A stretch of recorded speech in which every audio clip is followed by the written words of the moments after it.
a separate but equal station among the powers of the earth, Montesquieu Vattel, and the balance of power.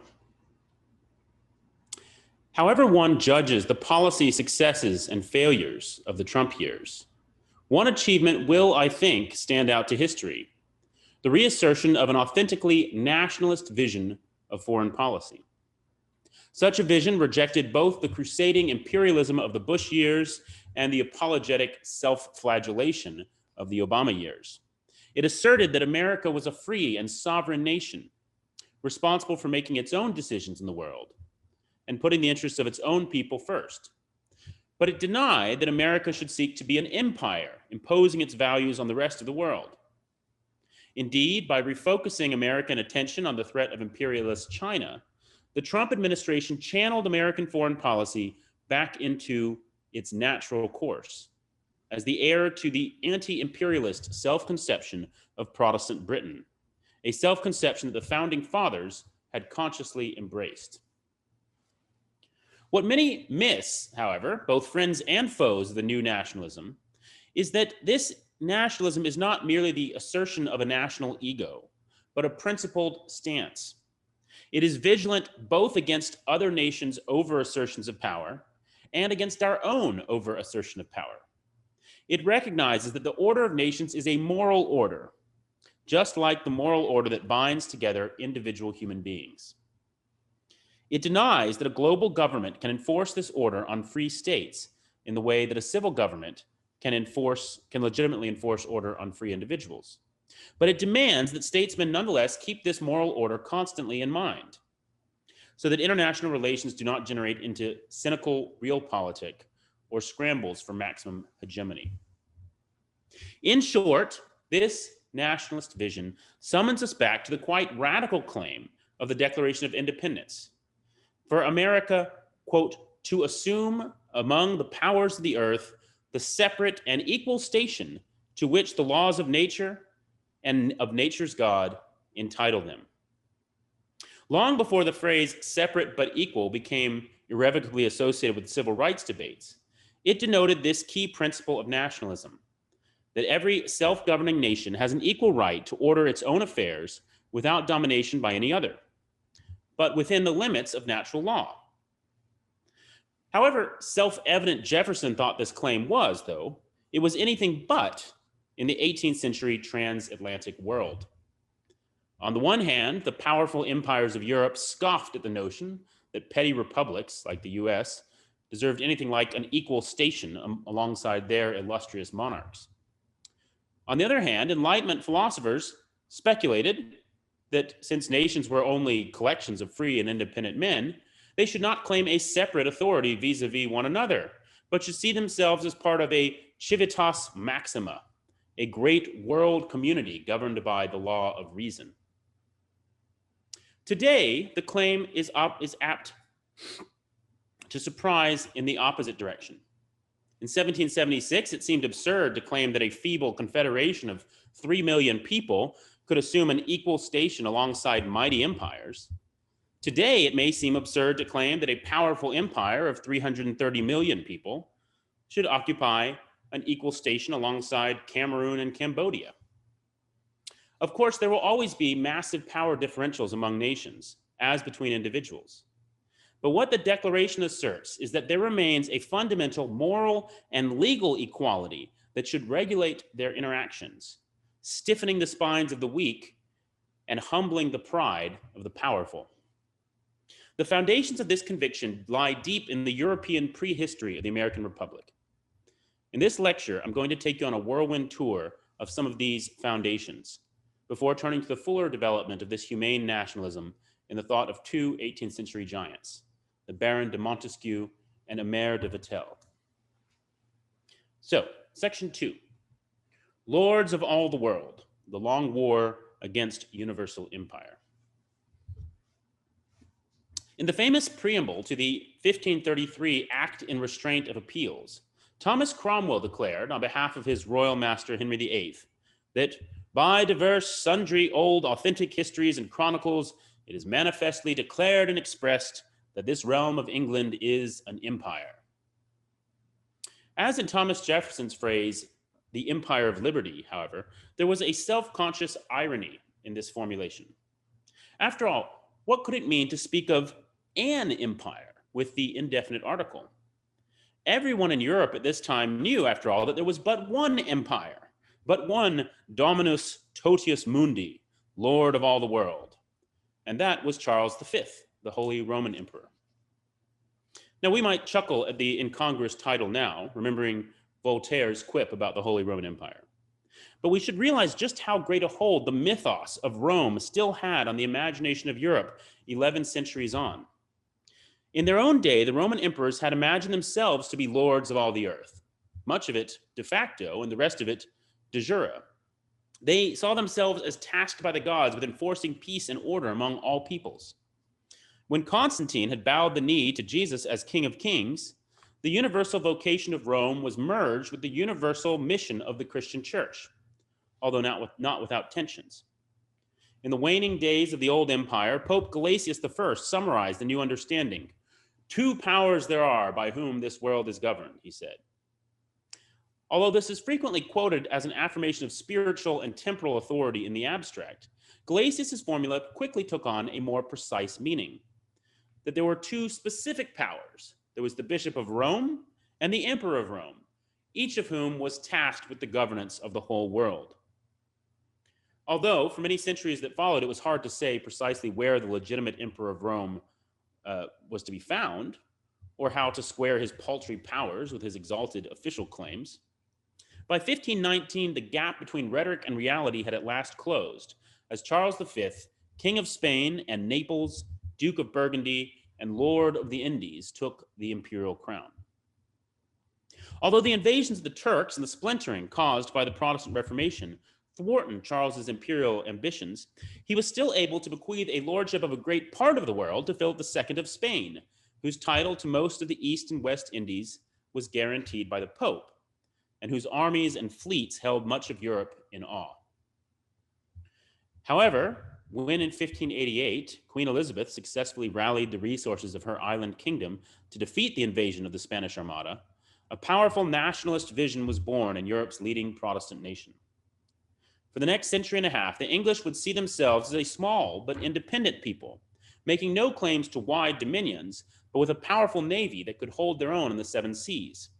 They took pride in their representative parliament, their chartered liberties, and their Protestant freedom of conscience. Against them, as they saw it, was ranged a coordinated global threat, an arbitrary, tyrannical pope who lorded over kings and consciences, absolutist Catholic rulers who trampled underfoot chartered liberties and representative assemblies, and a powerful Spanish monarchy that claimed to have inherited global hegemony from the Roman Empire. England's settlements in Virginia were conceived as part of her Protestant anti-imperial mission, to puncture Spain's inflated claims to lordship of the world and to roll back her tide of Catholic missionary work.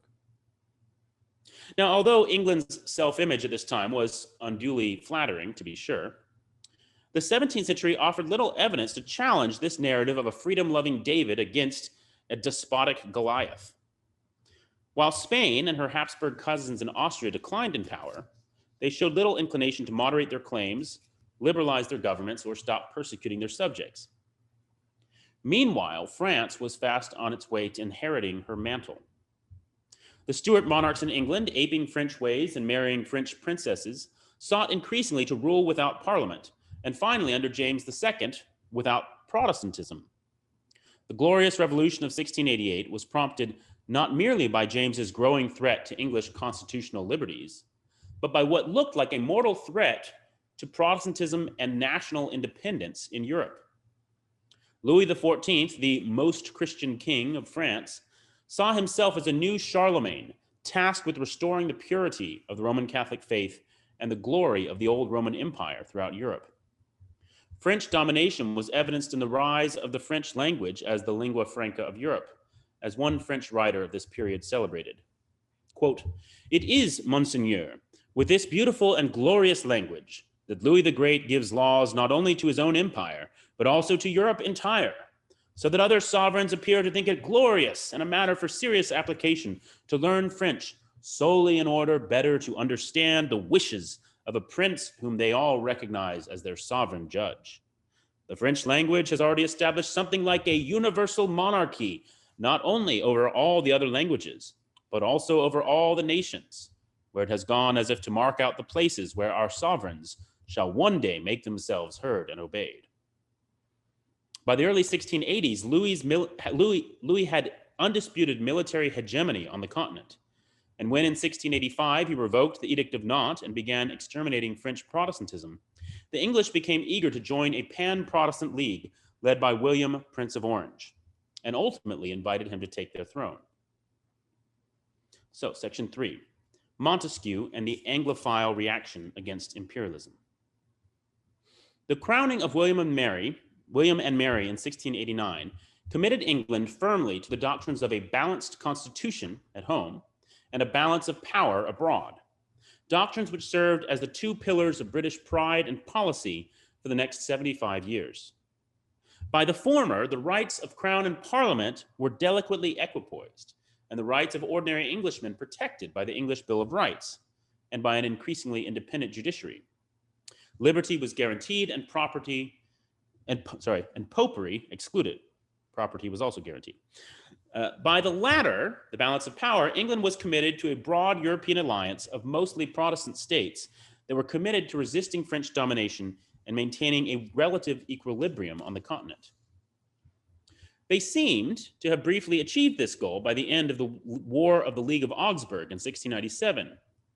But no sooner had the balance of power been restored than the specter of universal monarchy raised its head again, when Charles II of Spain died childless in November 1700 and named Louis XIV's grandson Philip as his heir. This prospective union of the French and Spanish crowns under Bourbon control threatened the greatest imbalance of power in Europe, and indeed the world, since the fall of Rome, and it provoked the War of the Spanish Succession. Only the Duke of Marlborough's legendary march to the Danube and stunning victory at the Battle of Blenheim in 1704 averted this threat. After 10 more years of war, absolutist Catholic France had been humbled, the balance of power restored, and free Protestant Britain was the wonder of Europe. This shocking reversal of French fortunes prompted a generation of soul-searching among its literati, increasingly disenchanted with the extravagance of the Sun King's 7-decade reign and inclined to look to victorious England for cultural and political inspiration. Foremost among this rising generation of philosophers was Charles-Louis de Secondat, Baron de Montesquieu, who was 25 years old at the conclusion of the peace, and who was keen to understand why such a disaster had befallen his beloved France, and at the hands of England no less, which to Frenchmen of that period was, quote, a small, remote, and uncivilized island where the climate was abominable and the language incomprehensible. During the decades that followed, Montesquieu was to make a careful study of English laws and customs, seeking to understand the secret of English success and to report back to his countrymen. Over the course of his researches and travels, Montesquieu gradually came to a profound realization. The freedom of individuals, which he hoped to see flourish in semi-despotic France, went hand in hand with the freedom of nations. Limited government must be limited also in territorial extent and in the dogmatism of its political vision. Government of the people must respect the particularity of the people it is called to govern. Although it was his 1748 spirit of the laws that established him as the foremost political philosopher of the century, Montesquieu had penned 3 shorter classics before publishing this magnum opus. Each of them, in their own way, sought to puncture the mythos of Catholic empire and to champion the ascendant ideology of Protestant England. In his first work, The Persian Letters of 1721, Montesquieu savagely lampooned both the Bourbon monarchy and the Catholic Church through the extended metaphor of a Persian harem, with sycophantic courtiers and celibate priests pictured as impotent but sadistic eunuchs under an absolute master, who fancies himself enlightened, although he exercises a despotic dominion over the bodies of his subjects.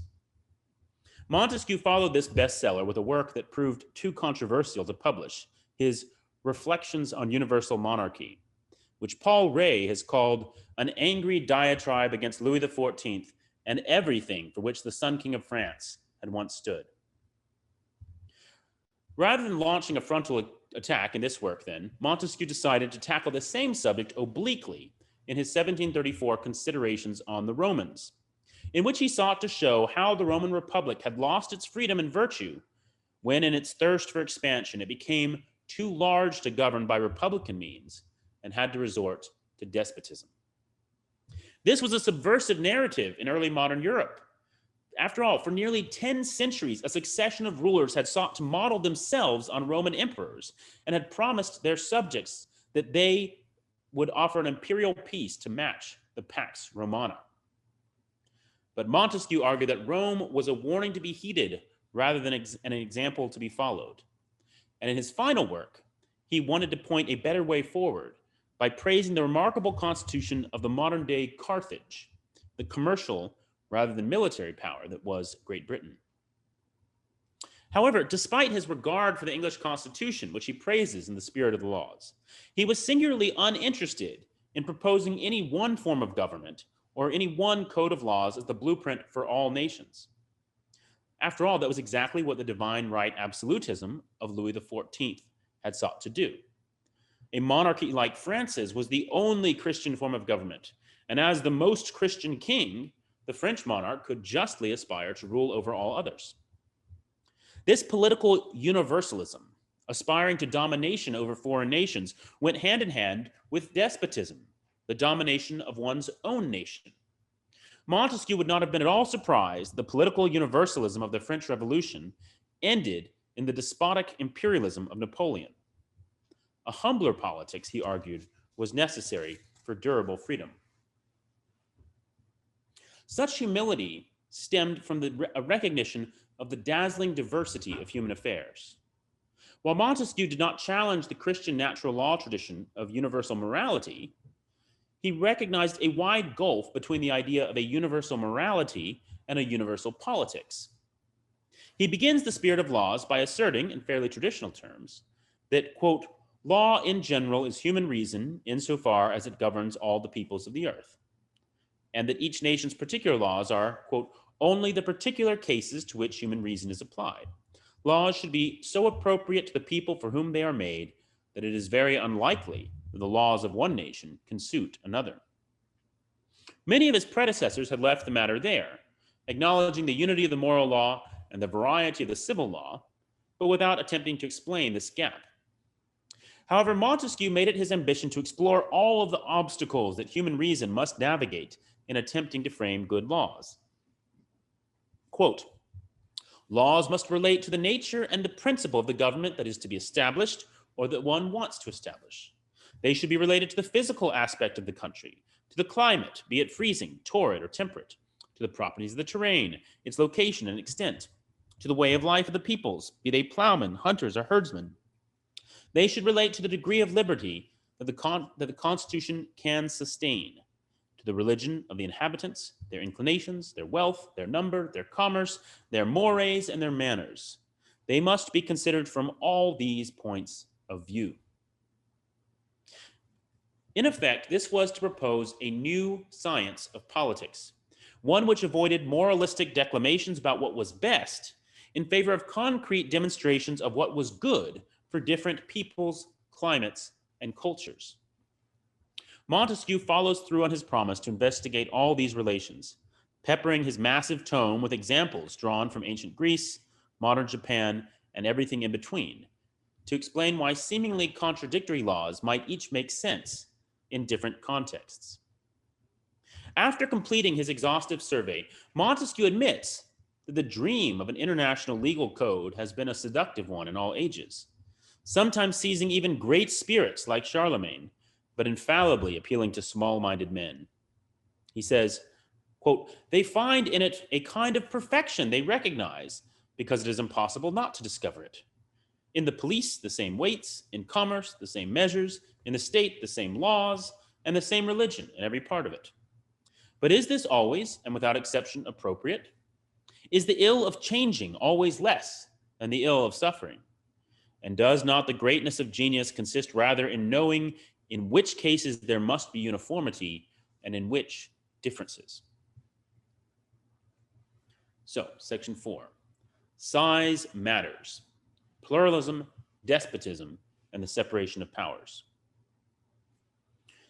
So this moderate pluralism was the central principle of Montesquieu's politics. He insisted that a nation flourished best when it cultivated diverse customs, diverse viewpoints, and multiple centers of power within a common national culture and a common sense of identity.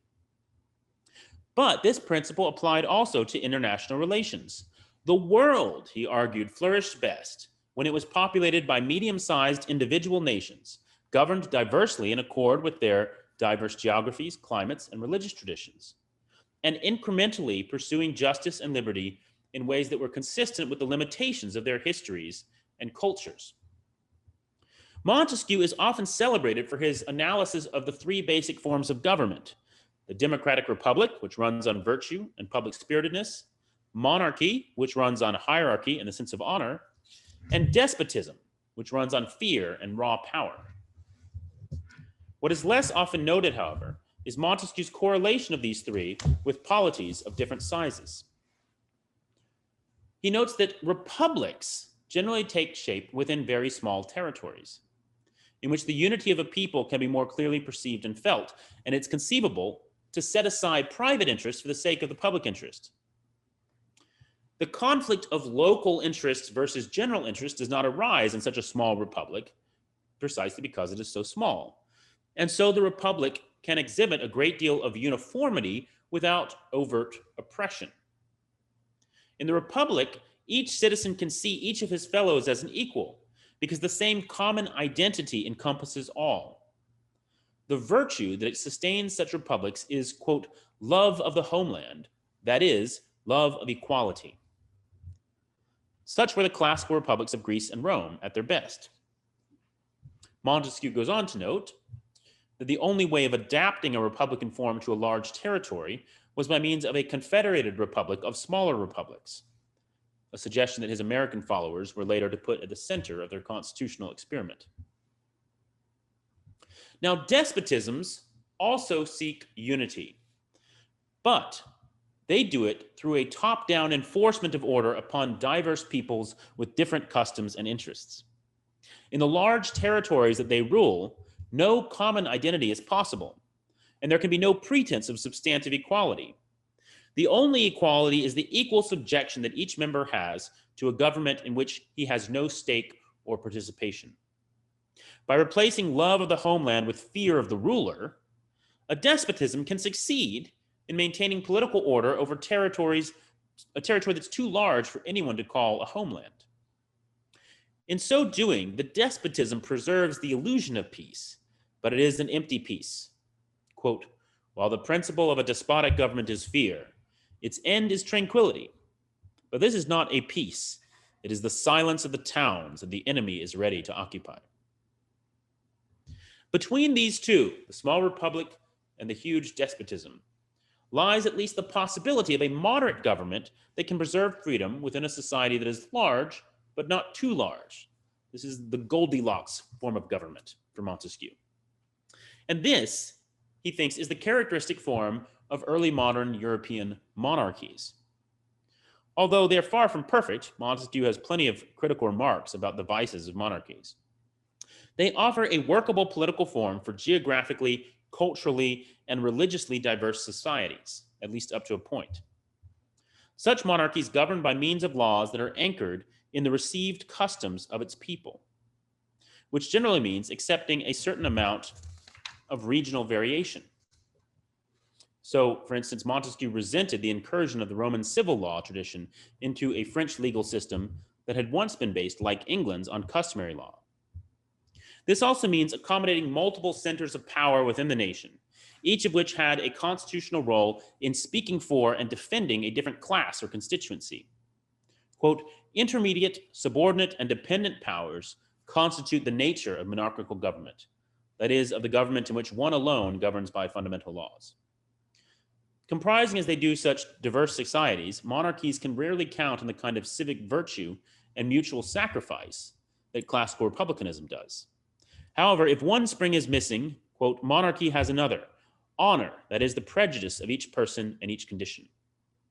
Such prejudice is the understanding of one's social role and the behavior appropriate to it.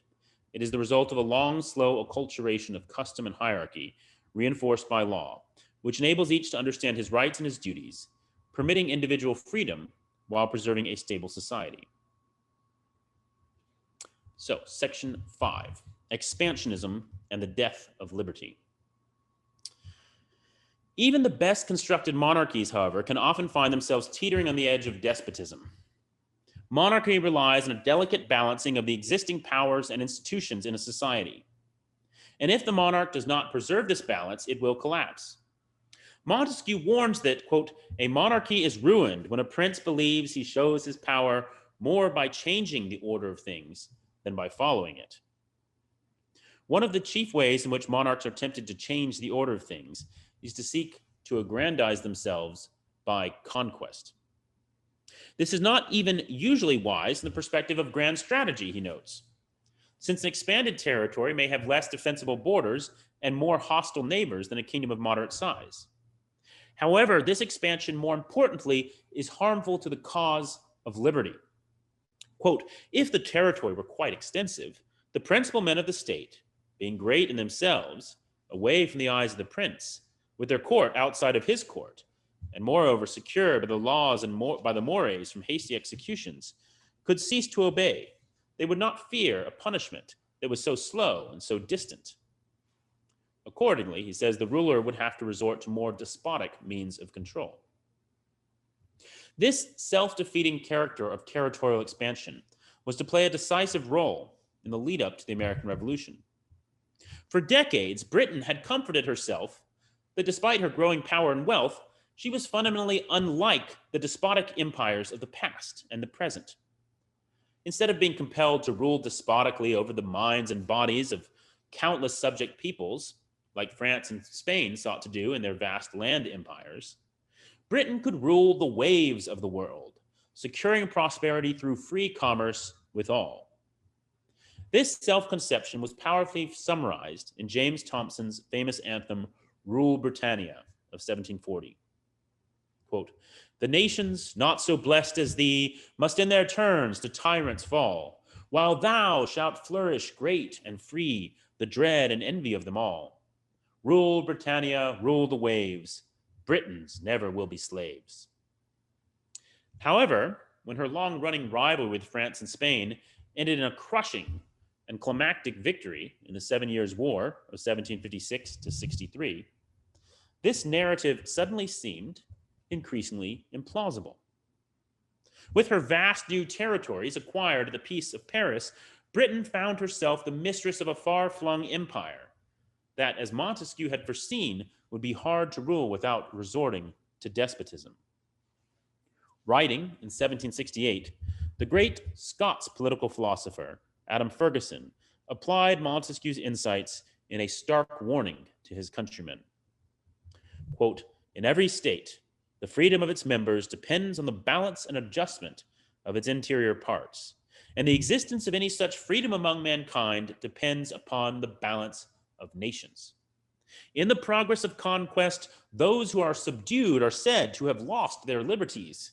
But from the history of mankind, to conquer or to be conquered has appeared, in effect, the same.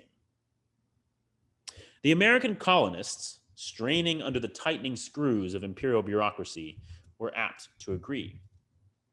Today, we often narrate their emerging revolutionary consciousness as preeminently a protest on behalf of their individual rights. They, however, tended to describe it as a defense of their corporate rights as self-governing polities within a delicately balanced monarchy, not a top-down imperial despotism.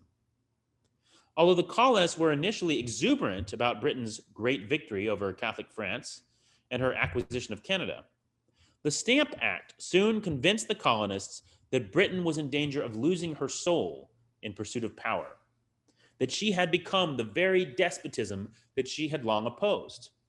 In conquering new lands from despots, Britain had been conquered by the spirit of despotism and universal monarchy. As the scales fell from their eyes, the old idea that Britain's empire was different and free because it was a maritime empire seemed increasingly implausible to the colonists. John Adam now pooh-poohed the old orthodoxy that it was France that had posed the greatest threat of universal monarchy. Quote, universal monarchy at land is impracticable, but universal monarchy at sea has been well nigh established and would before this moment have been perfected if Britain and America had continued united. So the separation of America from Britain was necessary to prevent this dream of universal empire, universal monarchy being realized. If, he said, America failed in her war for independence, there would, quote, there would be an end of the liberty of all other nations upon the seas. All the commerce and navigation of the world would be swallowed up in one frightful despotism. Just as England had long held in her hands the balance of Europe, America must now hold in her hands the balance of the world, reasserting both the international balance of powers and the constitutional separation of powers by declaring independence and coordinating an anti-British alliance on behalf of liberty. As Robert Morris wrote to John Jay in 1781, quote, consider what might have happened had this country continued in union with Great Britain, and had Great Britain pursued those schemes of universal empire, which the virtue and fortitude of America first checked, and which it is the object of the present war to frustrate. So the war for independence was understood as a war against universal empire, a war for nationalism. This object was encapsulated in Jefferson's eloquent Declaration of Independence, in which he decries the absolute despotism that king and parliament have sought to exercise, quote, over these states, which had formerly possessed extensive powers of self-governance. The only remedy was for the American people to break up this despotic empire by, quote, assuming among the powers of the earth the separate and equal station to which the laws of nature and of nature's God entitle them. All right, section 6, Emer de Vattel and the equality of nations. For this bold declaration, Jefferson was indebted not to Montesquieu or Ferguson, but to a now little-known Swiss Calvinist political theorist, Emer de Vattel. During the founding era, Vattel's Law of Nations, 1757, was to become the virtual Bible of international lawyers and diplomats for the next 60 years, and a favorite text of the American founders. And at no point did it make a more profound impression than in its claim of the essential equality of nations. Now, we should note that this claim was hardly an intuitive one in Vattel's 18th century European context. A visitor from Asia wandering around Europe would have been unlikely to describe it as made up of nation states, each with their own sovereignty and national honor to defend. Rather, he would have seen it as a patchwork of empires, principalities, and city-states, a continent dominated by a few great powers, Austria and France preeminently, plus a handful of second-tier rivals. And in between, a host of small countries, confederations, and small counties, confederations, and republics that were trying to avoid becoming the prey of the great powers. As F.G. Whalen writes, quote, to assert the existence of a generic type of sovereign state as the basic political unit in 18th century Europe required a rather daring act of the theoretical imagination on Vattel's part. Vattel concluded, however, that nations every bit as much as men must be considered to have been created equal and endowed with certain inalienable rights. Not in the empirical sense, of course. Nations, like individuals, vary enormously in size, strength, and advantages. But when it comes to their moral and legal status, power or weakness does not in this respect produce any difference. So this is a quote here. Power or weakness does not produce, in this respect, produce any difference. A dwarf is as much a man as a giant. A small republic is no less a sovereign state than the most powerful kingdom. It was on this basis that the founding fathers had dared to proudly assert the equal sovereignty of their fragile republic, first in their war for independence, then in their long negotiations for recognition in the courts of Europe, and finally in their fierce assertion of neutrality in the Napoleonic Wars. However, this Vattellian nationalism was not mere naked self-assertion to be defended by the power of the sword, but was a fundamentally moral and legal claim, one which presupposed an international moral order of natural law and demanded an international legal order to uphold the customs, privileges, rights, and duties of sovereign states. But, crucially, how did this international framework of mutual obligation relate to the claims of national sovereignty? This question is just as urgent today in a world of trade treaties, United Nations Security Councils, and European courts of justice. Vattel's answers are profound and instructive and will occupy us for the last section of this lecture. Or sections, plural, I should say. Okay, so section 7. 7 out of 9, so we're getting near. We're around in third base, I guess. All right. In his account of international relations, Vattel sought to steer a middle road between utopian internationalism and cynical realism. Quote, to flatter ourselves with the vain expectation that men, and especially men in power, will be inclined strictly to conform to the laws of nature would be a gross mistake, and to renounce all hope of making an impression on some of them, and on the other hand, to renounce all hope of making impression on some of them would be to give up mankind for lost.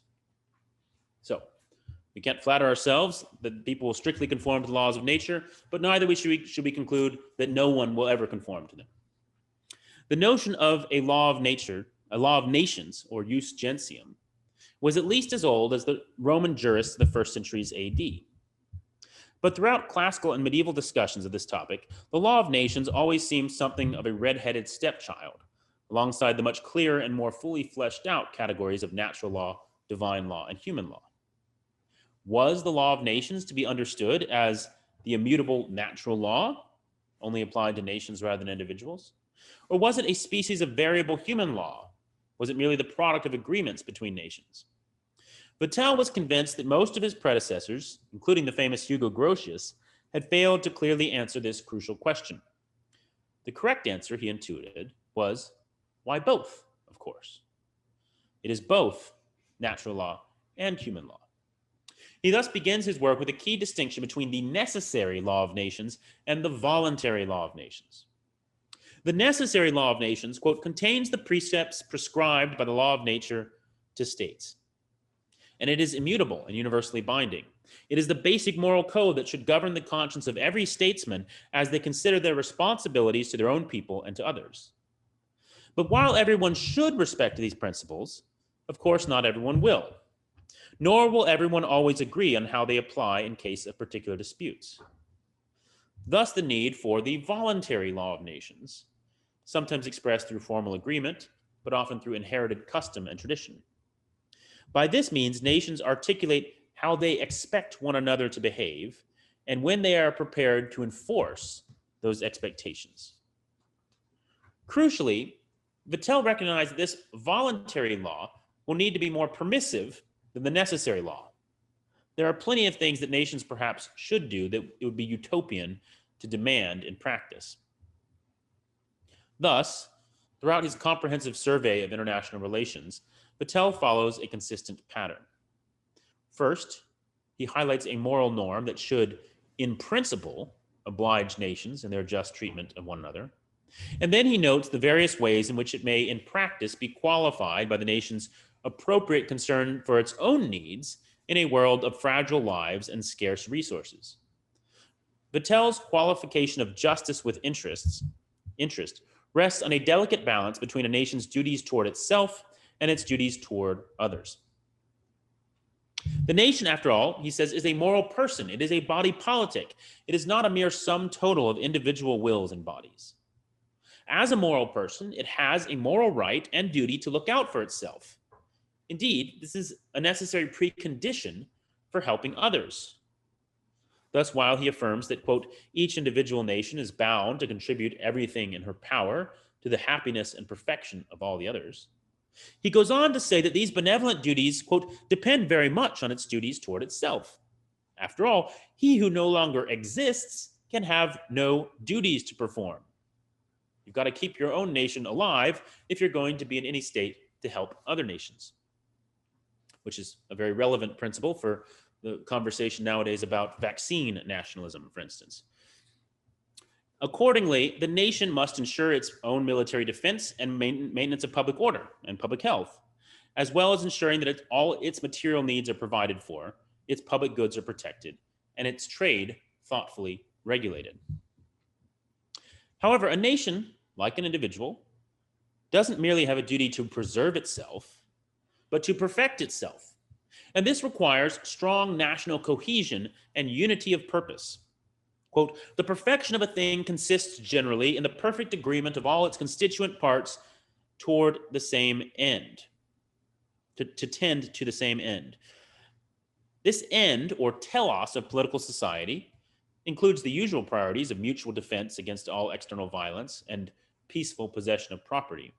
But more fundamentally, it is the pursuit of happiness. This happiness is not merely material or individual, but entails a common pursuit of knowledge, piety, and justice. The nation then must prioritize the education of its people so that they can best understand how to pursue their own perfection and form a state that shall once be happy, tranquil, flourishing, solid, respected by its neighbors, and formidable to its enemies. In fact, we might suggest that it is Vattel's use of this idea of the pursuit of national happiness that lies behind Jefferson's use of that phrase, pursuit of happiness, in the Declaration of Independence. I haven't seen anyone argue that, but people often do debate where did Jefferson get that from. And since we know that Jefferson relied on Vattel for other parts of the Declaration, it certainly seems plausible. So this national happiness rests in large part, of course, on the freedom of its citizens to pursue their own happiness and prosperity. He argues strongly for the value of free inquiry, a free press, and religious freedom. But how are these private virtues to be channeled into public virtues in service of the common good? Not, Vattel says, by force, but by old-fashioned patriotism. The wise nation, he says, quote, will inspire the citizens with an ardent love of their country, so that each will endeavor to serve the state and to apply all his powers and abilities to the advantage and glory of their nation. This love of country, says Vattel, is indeed something natural to all men, implanted by Providence, but it can be strengthened or weakened by good policy and a wise constitution. Writing shortly after Montesquieu and just before the outbreak of the 7 Years' War, Vattel viewed Britain as the premier example of this wise policy. Quote, that illustrious nation distinguishes itself in a glorious manner by its application to everything that can render the state more flourishing. An admirable constitution there places every citizen in a situation that enables him to contribute to this great end, and everywhere diffuses that spirit of genuine patriotism which zealously exerts itself for the public welfare, in order to promote the glory and welfare of the nation. For Vattel, the nation's glory is just as important as its welfare, just as an individual man defends his reputation and honor as fiercely as his material interests. Indeed, the two are inseparable. For in international affairs, as in social life, those who enjoy the esteem of others are likely to gain tangible benefits. Quote, the glory of a nation is intimately connected with its power, and indeed forms a considerable part of it. A nation whose glory is illustrious is courted by all sovereigns. They desire its friendship and are afraid of offending it. Accordingly, one of the foremost duties that every nation owes to itself is to establish and increase its reputation and glory, something that it does most effectively by pursuing virtue, since, quote, true glory consists in the favorable opinion of men of wisdom or discernment. Far from promoting a Machiavellian power play, then, Vattel envisions a virtuous circle of justice, glory, and interest. Nations that conduct themselves justly and benevolently toward others gain a good reputation and the friendship of other nations. This serves to advance the national interest, positioning the nation for further acts of magnanimity. Of course, wise policy for the state, no less than the individual, requires self-knowledge. Thus, Vattel emphasizes that one of the great moral duties of every nation is to know itself, to know, quote, what advantages it possesses and what defects it labors under. If the basic principles of the law of nations are universal, the application to each nation's needs are anything but. Vattel is keenly aware, Vattel is keenly aware that each nation will have different qualities, different needs, and a different national character. Same thing that Montesquieu emphasizes.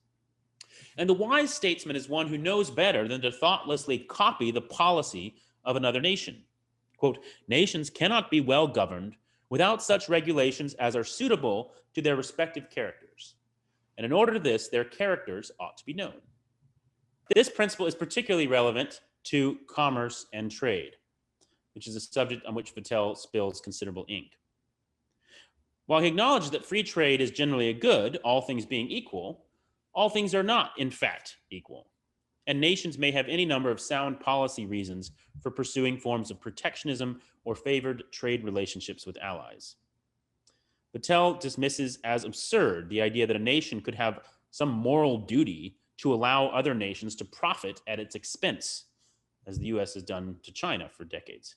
Quote, every state has consequently a right to prohibit the entrance of foreign merchandises, and the nations that are affected by such a prohibition have no right to complain of it, as if they had been refused an office of humanity.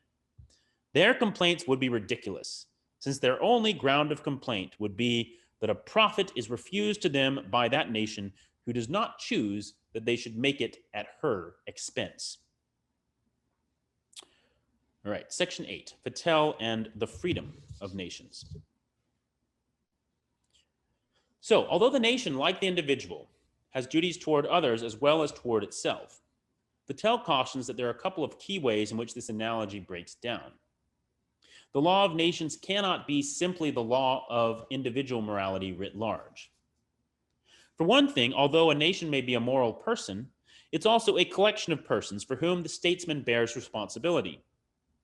So, while a private individual sometimes can and should sacrifice his personal interest to help neighbors in need, the statesman cannot generally sacrifice his country's interest for that of others, since his first responsibility is to see to the needs of his own people.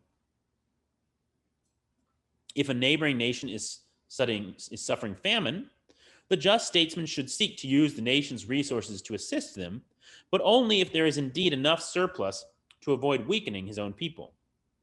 Similarly with refugees and asylum seekers, our common bond of humanity leads us to the duty of hospitality, but this duty must be carefully balanced against the nation's responsibility for its own citizens, something that Western nations have rediscovered in the age of COVID.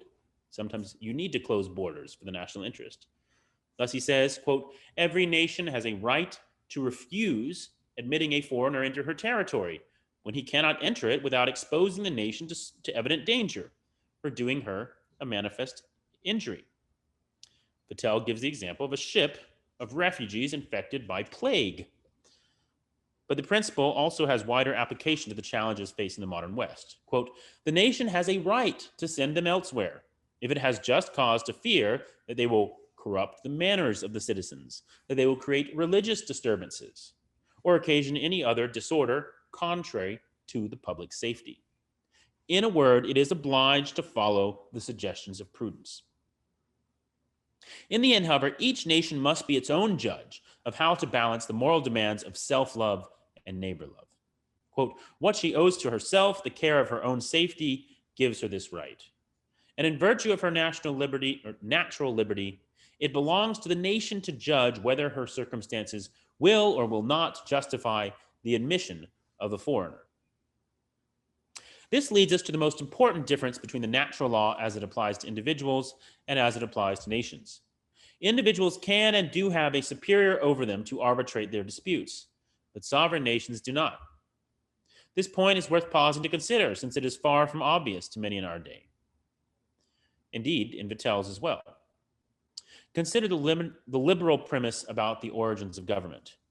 In a state of nature, all men might be bound by the law of nature to love and serve one another, to respect one another's person and property, and to work together for their common interests. But not only is it sometimes hard to agree on what these common interests are, worse yet, humans are tainted with selfishness and pride, which prevents us from actually living according to the dictates of natural law.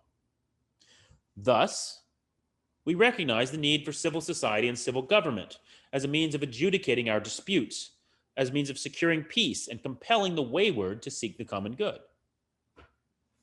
So, since we acknowledge this in case of individuals, we need a superior to force us to do the moral thing. Why wouldn't it be the same with nations? Since nations are too proud and selfish to reliably follow their moral duties, and since they often fall into destructive conflicts as well, as a result, why shouldn't they band together into a supranational association, a league of nations, that could compel obedience and punish antisocial behavior? Now, this idea, of course, we associate with the 20th century, with the League of Nations, the United Nations, and the European Union. However, it was already widely discussed at the time of Vattel's writing in the 18th century. In fact, the treatise on which Vattel had explicitly modeled his own, Christian Wolff's massive Jus Naturae et Jus Gentium, called for the creation of a Chivitas Maxima, a great republic of nations, that would have power to formally legislate and enforce international law, like the European Union. Wolff's great disciple, Kant, was to further develop such speculations in his 1795 essay on perpetual peace. But while Vattel championed the idea of international law, and indeed the value of institutions to mediate and arbitrate disputes between nations, he emphatically rejected any idea of a superstate that could compromise national sovereignty. When it came to the arbitration of disputes, for instance, Vattel insisted that each state reserves the right to reject the arbitrator's decision if it is, quote, manifestly unjust and unreasonable. Vattel rejects the Chivitas Maxima by rejecting the premise on which it is built. Political society, for Vattel, is founded not simply on a Lockean or Hobbesian need for mutual protection. If that were the case, then it might make sense that nations would need a superstate for the protection of one another. But more fundamentally, political society is founded on the fact that individuals are not self-sufficient, and they need one another to achieve their ends. Nations, on the other hand, like the Aristotelian polis, are essentially self-sufficient. Only relatively so, to be sure. Nations still benefit immensely from trade and mutual communication, but these are not strictly necessary. Human beings benefit from banding together and regulating their common life together, but only up to a point.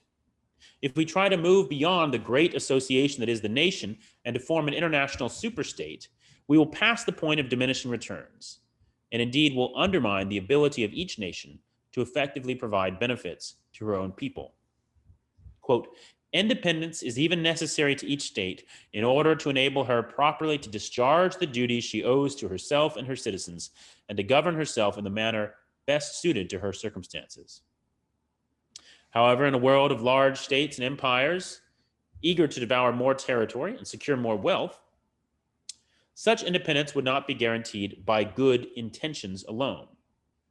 So you can't have a global superstate to enforce order, but you can't trust nations to behave themselves out of sense of morality alone. What are you going to do? Well, this is why you need the balance of power.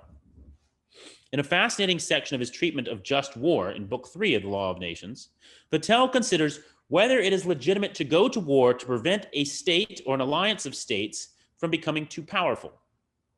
The question was no mere hypothetical, as we've seen. In fact, this is exactly what England had done a few decades earlier in the War of the Spanish Succession. Vattel uses this war as an example of the principle of preemption, observing, quote, to have tamely suffered the union of the monarchy of Spain with that of France would, according to all the rules of human foresight, have been nothing less than delivering up all Europe to servitude, or at least reducing it to the most critical and precarious situation. Thus, although he argues that ordinarily wars must be fought only in self-defense, he concluded that it may be just to take action preemptively against any nation that has manifested a clear design to establish unshakable hegemony over its neighbors. To prevent such hegemony, Vattel extols the policy of, quote, the equilibrium of power, by which it is understood such a disposition of things as that no one potentate be able absolutely to predominate and prescribe laws to all the others. The essential force in this equilibrium, Vattel observed, was England, quote, whose opulence and formidable fleets have a powerful influence, without alarming any state on the score of its liberty, because that nation seems cured of the rage of conquest. England, I say, has the glory of holding the political balance. So, Section 9, Conclusion, Recovering the Good of Nations. With England's subsequent victory in the 7 Years' War destroying this balance, as we've seen, the young American Republic took it upon themselves to restore it. As Hamilton wrote in Federalist 11, the continuance of the Union under an efficient government would put it in our power at a period not very distant to create a navy which, if it could not vie with those of the great maritime powers, would at least be of respectable weight if thrown into the scale of either of two contending parties. By a steady adherence to the Union, we may, ere long, hope to become the arbiter of Europe in America, and to be able to incline the balance of European competitions in this part of the world as our interests may dictate. By the dawn of the 20th century, indeed, America could aspire not only to maintain the balance of power in North America or the Western Hemisphere, but in the world as a whole, fighting twice to prevent Germany from establishing universal despotism, and then a long Cold War to roll back Soviet domination. Arguably, the fall of the Berlin Wall was our 1763 moment, leaving America in the very position of global hegemony that she, like Britain before her, had until then high-mindedly rejected. With the rise of China putting balance of power politics back at the forefront of international relations, it's high time to pick up and dust off the old insights of Montesquieu and Vattel. Crucial among them are the following 5 lessons. First, nations, like individuals, should possess a formal equality in the eyes of the law and of morality. 2, nations, like individuals, are nonetheless very unequal in their characteristics. They have distinctive characters and should have freedom to develop and embody those characters in suitable laws and institutions, which should be tailored to the particulars of each national culture. 3, nations, like individuals, have moral responsibilities to themselves and to one another. 4, nations, unlike individuals, have no higher sovereign who can coerce them to their duty.